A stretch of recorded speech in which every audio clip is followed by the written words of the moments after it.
جائے اور یہ ہماری ذمہ داری بن گئی ہے کہ ان کا پیغام آپ تک پہنچائیں. اور انہوں نے یہ کہا ہے کہ اگست 2022 میں جنرل باجوہ نے ان کو اور شاہ محمود قریشی کو بلایا تھا اور انہوں نے یہ کہا تھا کہ آپ جو احتجاج کر رہے ہیں رجیم چینج کا، جو ان کی حکومت گرائی گئی اس کے اوپر جو احتجاج ہے، اگر اس کو بند کر دیں. انہوں نے جو ان کو آفر دیا، میں آج آپ کو اس کا بتانا چاہتی ہوں جو خان صاحب نے ہمیں بتایا ہے.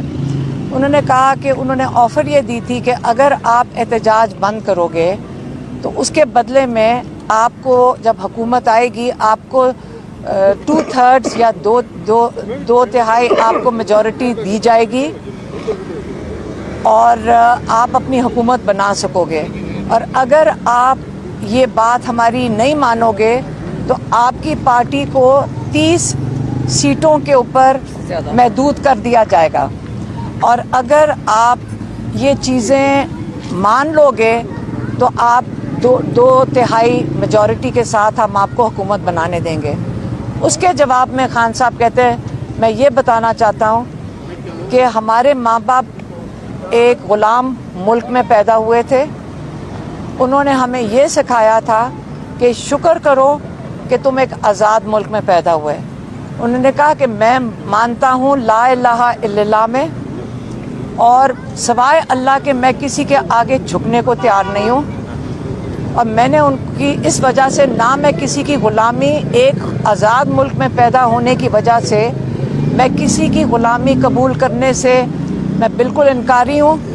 اور اس سے بہتر ہے کہ موت بہتر ہے اس سے کہ ہم کسی کی غلامی ایک آزاد ملک میں قبول کریں. یہ ان کا پیغام تھا، میں نے آپ تک پہنچا دیا ہے. یہ بتائیں کہ خان صاحب کی آپ سے اندر ملاقات ہوئی ہے، ٹھیک ہے، سارے کیسز کے حوالے سے بھی ظاہری سی بات ہے آپ ڈیلی آتی ہیں، اور کیسا اس سارا کو دیکھ رہی ہیں، اور خان صاحب نے کیا ٹکٹوں کے حوالے سے یا باقی جو ہے وہ اگر کچھ جو ہیں لوگ وہ اوپن ٹرائل تو ہو نہیں رہا، ٹھیک ہے، ہم مخصوص نام اندر جا رہے ہیں، اس حوالے سے آپ کا باقی کیا کہنا ہے؟ دیکھیں روز ایک کیس ہو رہا ہوتا ہے خان صاحب کا.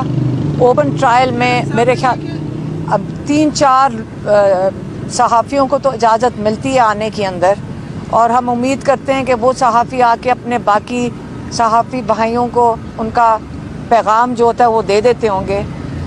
اوپن ٹرائل تو انہوں نے، آپ کو پتہ ہے کہ جیل کے اندر اوپن ٹرائل نہیں ہے، نہ کیسز کے اندر کوئی دم ہے. ایک دن اگر یہ کیسز کھول دیں آپ لوگوں کے سامنے، آپ کو سمجھ آ جائے گی کہ یہ بالکل بے معنی کیسز ہیں، اور صرف ان کو جیل میں رکھنے کے لیے ایک بیل ہوتی ہے، اگلا کیس وہیں جج صاحب اگلے دوسرے کمرے میں آ کے بیٹھ جاتے ہیں اور ان کے اوپر فرد جرم لگا دیتے ہیں یا ان کے اوپر ان کو اریسٹ کر لیتے ہیں. کل یہی ہوا، ایک طرف بیل ہونے کا چانس ہو گیا، دوسری طرف ان کے اوپر آ گیا، مقدمے آ گئے. اور کچھ تو نہیں ہے آپ کو سوال؟ Thank you G.